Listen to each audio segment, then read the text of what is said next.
It's September 7th here in Seoul, 4th here in Seoul, and I'm Kim Dan. We begin with these stories making the headlines at this hour. Starting with the Russia-Ukraine war. 2 Russian ballistic missiles hit a military academy and a neighboring hospital in eastern Ukraine, leaving at least 50 dead and more than 200 injured. Hamas has posted yet another video of one of the 6 hostages whose bodies were recently recovered by Israel.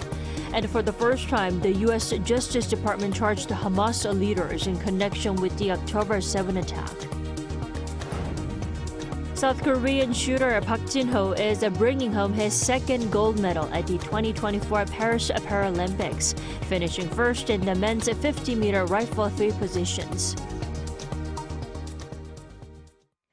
We begin in Ukraine. Russian forces on Tuesday conducted a massive airstrike on a military training facility, killing at least 51 people and injuring more than 200 others. Lee Seung-jae has more. In one of the deadliest single attacks since the start of the Ukraine war nearly 2.5 years ago, Russian airstrikes on a Ukrainian military educational facility on Tuesday killed at least 51 people and injured 219 others. According to Ukrainian President Vladimir Zelensky, 2 ballistic missiles struck the facility located in the city of Poltava, as well as a nearby hospital. The head of the city's military administration said that at least 10 residential buildings were damaged at the military educational facility. The Associated Press said that the facility had been training communications and electronics officers, as well as drone pilots. The Ukrainian Defense Ministry said the missiles struck as people were evacuating after air raid sirens started blaring and called the attack barbaric. Meanwhile, Russian President Vladimir Putin concluded his state visit to Mongolia, an International Criminal Court member nation. The visit by the Russian leader, who had an arrest warrant issued by the ICC for his war crimes in Ukraine, is raising the issue of the court's limitations. The visit took place despite Mongolia being obligated to arrest Putin upon his arrival.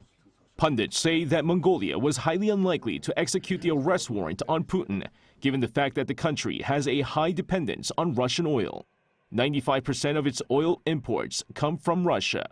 Over in Kyiv, 4 cabinet members have resigned from their posts ahead of a reshuffle. 4 ministers resigned on Tuesday, including Deputy Prime Minister for European Affairs Olga Stefanishina and Minister of Strategic Industries Alexander Kamayshin, who had a significant role in boosting arms production for Ukraine. Other resignations include the Minister of Justice and the Minister of Environment. President Zelensky said last week that a cabinet reshuffle was taking place soon, while the head of his party in the parliament said Tuesday that half of the current ministers were likely to be replaced. Lee Seung-jae, Arirang News. Hamas has posted another video showing one of the 6 Israeli hostages found dead in Gaza. The U.S. Justice Department charged 5 senior Hamas leaders over the October 7th attack in Israel.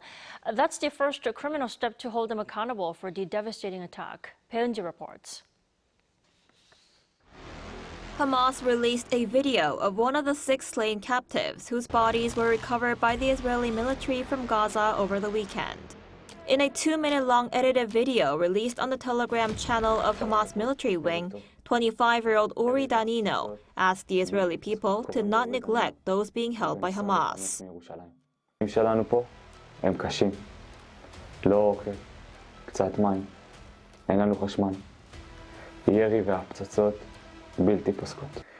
This comes a day after the militant group on Monday night first released a video of one of the murdered hostages, 24-year-old Yongsan, who had been working as a bartender at the Nova Music Festival on October 7th, on the day she was kidnapped by Hamas.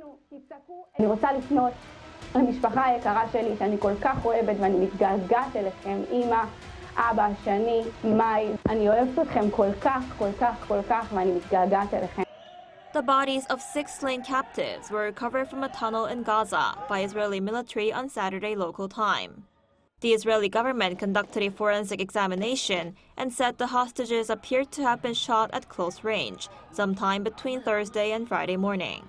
In response to the video showing Israeli hostages, the White House press secretary said Hamas will pay for their crimes, and that U.S. President Joe Biden will work around the clock with his team to get a ceasefire deal done. Make no mistake about it, Hamas leaders are going to pay for these crimes.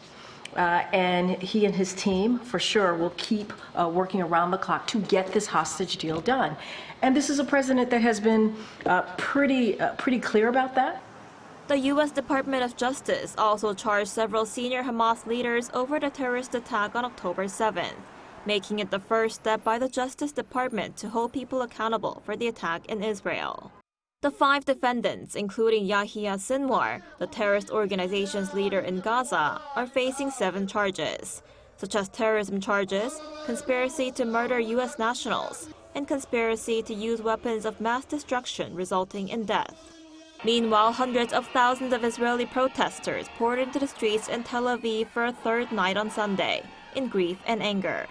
They demanded Prime Minister Benjamin Netanyahu reach a ceasefire agreement with Hamas to bring the remaining hostages home and end the nearly 11 months of war. 배은지, Arirang News. So there are growing voices of concern both at home and abroad that Israeli Prime Minister Benjamin Netanyahu is not doing enough to secure a Gaza hostage and ceasefire deal, while Hamas continues to make threats. For more, we are joined by Dr. Baek Seung-won this morning. Good morning. Good morning. So Hamas is releasing videos of the hostages whose bodies were originally recovered by the IDF before they were killed. Why is Hamas doing this? So the bodies of 6 hostages have been recovered in an underground tunnel in Rafah of Gaza, and IDF have said that they were brutally murdered right before the Israel Defense Force was about to rescue them.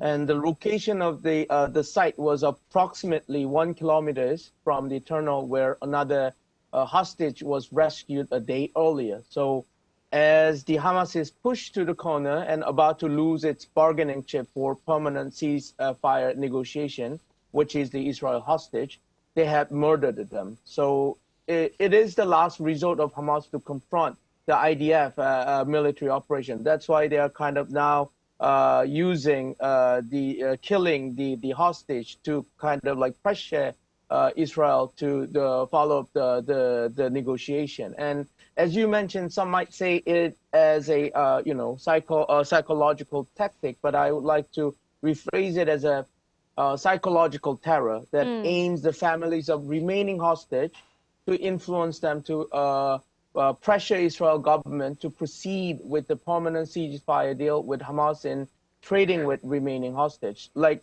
in the video, the previous videos have shown the Goldberg, Poland, Yerushalmi, and Kamel Gad, the 3 of murdered hostage, were agreed to be released as a part of humanitarian category based on the framework Israel and Hamas negotiation deal in early July. So killing them is to blame on Netanyahu government who delayed this deal. And of course, people in Israel are angry that their country is failing to, come up with a ceasefire deal, especially following the deaths of the 6 hostages. And even U.S. President Joe Biden is saying that Netanyahu is not doing enough to make that deal happen. Is Netanyahu not doing enough? From its beginning of its war, Netanyahu proclaimed the 2 main objectives of IDF operation. One is the annihilation of Hamas, eradicating them, and the second, rescuing all the hostage. But it was heavily criticized by many experts because it has conflict with each other. So there's no way to achieve eradication of Hamas and also in the same time saving the hostage. But whenever there were heavy criticism on Netanyahu's hardcore military-only strategy, we could rephrase it: we don't negotiate with evil but destroy them. IDF claimed that full pressure on Hamas is the only way to achieve full rescue of the hostage, because maximum pressure on Hamas will give Israel more leverage on its hostage negotiation. So Netanyahu and his ultra-right-wing supporter group have beliefs in this. So depending on where you stand, some might argue that Netanyahu is not doing enough, but others might proclaim that it is the only solution. Well, tens of thousands of people have taken to the streets to protest. How likely is it that these mass movements will develop into calls for maybe Netanyahu's resignation and even for, early election? Some reports say it is not tens of thousands, but hundreds of thousands of protesters have taken to the street across the country. And yes, Israelis are once again showing their anger over the failure of Netanyahu's government, including peace deal to release the hostage who still being held by Hamas in Gaza. Right. So on Monday, Netanyahu issued a rare apologies to the families because Netanyahu also feels that the atmospheres of public opinion against him is boiling. And on the top of that, there has been a speculation that U.S. is planning to present both sides, which is Israel and Hamas, with what it calls a take it or leave it deal in the coming weeks. So U.S. is drawing a tacit ultimatum of enough is enough on Israel, which is another pressure point to Netanyahu's leadership. So in terms of the political career, Netanyahu is placed in a checkmate situation. He was in that position since the war has begun, but he himself muddled through to current situation that secured his prime minister position by taking advantage of wartime situation. He's the survivor. But majority of experts do not expect rosy pictures of his future political career because his coalition partner, far-right group, Minister Ben-Gvir and Smotrich, threatened to bring him down if Netanyahu accepts what they call a promiscuous deal with Hamas that doesn't guarantee a complete victory, which is complete eradication of Hamas in the war. Whereas other opposition groups, including Defense Minister Gallant, fiercely blamed him for deliberately sabotage any chance of a hostage deal to secure his own political survivor. But as I said, he's a survivor and very skillful statement. So I'm not sure this mass demonstration would end his political career and make his abdication of his prime minister position. But the situation that Netanyahu faces for him to stay in his position is not an easy task. As we could see, the massive protests are kind of keep on happening. And it's not just Israelis in Israel and the U.S. The U.K. also announced a partial ban on weapons exports to Israel. What would it mean for Israel and for the war from now on? The British government has suspended some arms export licenses to Israel because they believe the weapons that they give the license to Israel to use could be used to commit violent or violation of international humanitarian law. But so since UK is one of the biggest weapon provider to Israel, including crucial F-35 fighter jets part, surely in symbolic standpoint, it could mean the global community, including loyal ally of Israel, is moving to pressure Israel to end the war. But UK government decision does not go far enough because only 30 of 350 arms license are suspended. But for Israel, it is hurting their diplomatic capability because they are losing their diplomatic leverage because of UK's decision. So since UK's decision sends a very clear message to other states that even the traditional ally is banning their support to Israel. Why shouldn't we? So, because UK ban their ban of weapon license is very small amount. So I don't think it will gonna bring a lot of change and big pressure on Israel on military operation wise. But in the symbolic measures, it kind of give a signal to other states that even allies of the traditional allies of Israel are giving a other opinion. So it kind of gives green light for other states to audaciously to go against Israel. So that is the effect that this kind of weapon ban deals are kind of creating. Alrighty, Dr. Bag, thank you so much for your time this morning. You have a good one. Thank you.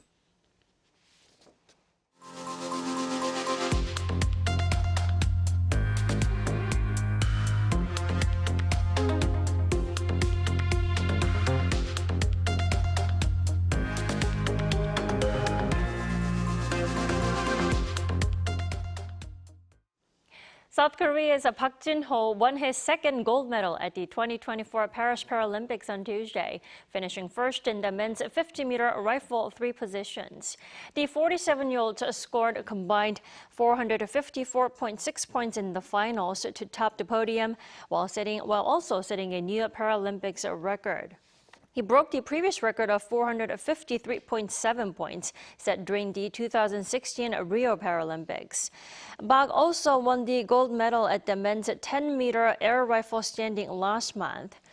With the latest gold medal finish, South Korea now has 4 gold medals at this year's Paralympic Games and is one shy of achieving its target of 5 gold medals. President Yoon will hold a summit with the Prime Minister of New Zealand, Christopher Luxon, who is making a 2-day official visit to South Korea. According to Yoon's office, the president will meet with the New Zealand leader at the Yongsan presidential office on Wednesday morning. During the summit, the two leaders are expected to discuss measures to strengthen bilateral relations, as well as ways to enhance cooperation in areas of common regional and global interests, such as deterring North Korea's nuclear threat. Previously, the two leaders met at the NATO summit in Washington, D.C. in July, where they discussed strengthening diplomatic and security cooperation at the meeting of Indo-Pacific 4 countries, issuing a joint statement along with Japan and Australia, condemning the military cooperation between Russia and North Korea. An international conference took place here in Seoul on Tuesday to discuss the reunification of Korea at a time when tensions are high on and surrounding the peninsula. Our North Korea First correspondent Kim Jung-sil has this report. The Global Korea Forum kicked off with this year's theme, Unified Korean Peninsula for Freedom, Peace and Prosperity. As in the past year, North Korea's leader has denied the idea of reunification. Now is a critical time to discuss this issue. The reunification of the Korean peninsula should be achieved in a manner that respects and shares universal values such as freedom and human rights. However, this does not imply forced absorption through power, as clearly emphasized. Reunification through being absorbed by South Korea is something that Pyongyang fears the most, as it would bring an end to the Kim regime. It's not what the South Korean government is aiming for either, and the ministry explained why it's important to make efforts to bring global attention to this issue. Reunification is not just a matter between the South and North Korea. It's an affair that requires the solidarity and support of the international community. It's therefore crucial for the South Korean government to take the initiative and make efforts to gain such support. Many of the panelists also discussed the changing international landscape as factors that may affect the security of the Korean peninsula. The deepening rivalry between the U.S. and China, the growing Russian presence in the north amid the war in Ukraine, and finding a global consensus on the Korean peninsula issue were raised as some of the main challenges.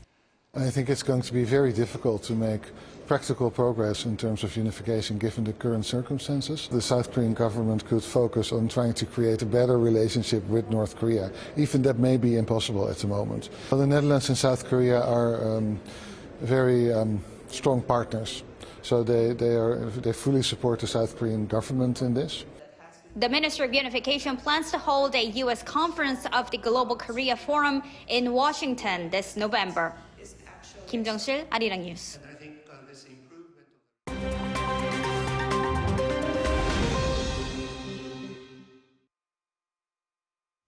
Good morning, I'm Kim Si-young, and this is The World Now.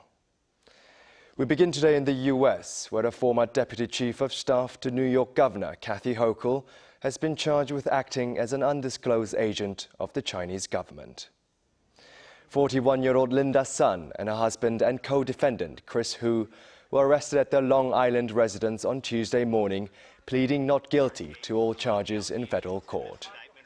Sun, who has worked for the New York state government for over a decade, including as an aide to former Governor Andrew Cuomo, was charged with violating and conspiring to violate the Foreign Agents Registrations Act, visa fraud, alien smuggling, and money laundering conspiracy, while her husband, Hu, mainly faces charges of money laundering, bank fraud and misuse of identification. According to a federal indictment, Sun, quote, acted at the order, direction or request of Beijing in return for millions of dollars in kickbacks for personal gain. Sun was sacked almost 2 years ago after the office of Governor Hochul discovered evidence of misconduct and reported it to the authorities. Now, a boat carrying dozens of migrants capsized off the French coast in the English Channel on Tuesday while attempting to cross the Channel from France to Britain. French Interior Minister Jin-ho said that a pregnant woman and several children were among the 12 confirmed dead so far. The French Coast Guard reported that over 50 people have been rescued off Cap Grisnez near Boulogne-sur-Mer and that 2 remain in critical condition. Local officials said that the victims are believed to be primarily of Eritrean origin, but they could not yet specify the exact nationalities. According to the UN's International Organization for Migration, before Tuesday, 30 people had already died crossing the Channel this year, coming close to the record 45 deaths of migrants in 2021. French Interior Minister Darmanin said that the French authorities were preventing 60% of small boat departures, but urged the UK and EU to agree on a treaty on migration to deal with the issue. UK Home Secretary Yvette Cooper described the incident as horrifying and deeply tragic. In France, a 71-year-old man is on trial over allegations of drugging his wife and inviting dozens of strangers to rape her in their home over the period of nearly a decade. In a case that has shocked the country, prosecutors said the husband, named Dominique Pellicot, offered sex with his wife on a website and filmed the abuse after drugging her unconscious. 50 other men who allegedly took part have also been accused of rape, all facing up to 20 years in jail if found guilty. Pellicot's wife, who is now 72 years old, had apparently been entirely unaware of the alleged rapes that took place at their home in the southern French town of Mazan due to the drugs until police told her about them 4 years ago. The trial, which opened on Monday, is set to last until December. Finally, to New Zealand. New Zealand's government announced Tuesday that it will almost triple entry fees for tourists to $100 New Zealand dollars, or around $62 US. According to the National Party-led coalition government, the so-called International Visitor Conservation and Tourism Levy will come into effect from October 1st. While the country's domestic tourism industry has criticized the higher tax for making New Zealand incredibly expensive to visit, New Zealand's Minister for Tourism and Hospitality said the increase would contribute to high-value conservation area and projects and improve visitor experience on public conservation land. A $35 New Zealand tourism levy was introduced in July 2019, but the government says it didn't cover costs associated with a large number of visitors.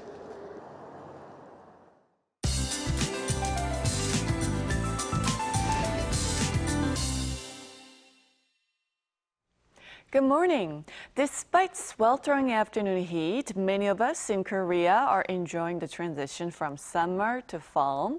Mornings and evenings have become cooler and crisp, with the hours of daylight getting shorter each day.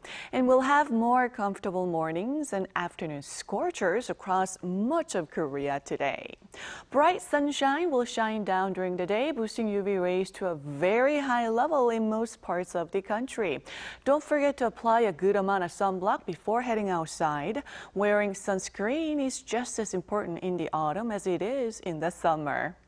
Meanwhile, Jeju woke up to another tropical night this morning, and southern parts of the island are forecast to see afternoon showers with a high of 32 degrees. Seoul, Daegu, Gwangju will also see a high of 32 degrees this afternoon. On and off showers are in the forecast for the latter half of the week, but afternoon heat looks to stay through the beginning of the Chuseok holiday next weekend. That's Korea for you, and here's a look at the international weather conditions.